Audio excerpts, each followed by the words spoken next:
talinong engineer ng Amerika, Pilipinas, Asia, wherever. Instead of actually transporting oil through water, imbento kayo ng eroplano na kaya mag-transport ng oil through plane. Puta, nagpapadala kayo ng, nag-iisip na magpadala ng tao sa Mars, hindi nyo naisip na, o nga no, bakit hindi natin ibiyahin ng palipad yung oil? Does that make sense? Para pag nagka-tragedy, para talagang comet na talagang isang malaking oil blast. Na-imagine nyo kung paano pumunta ng Mars.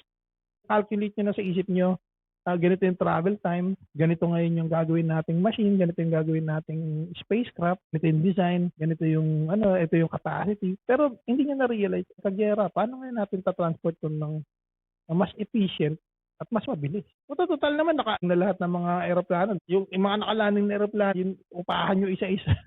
Yun ang ipabiyahiin nyo. Na-solve na naman ni Kuya Ryan yan. Okay, Nasolve na naman natin ng isang world problem.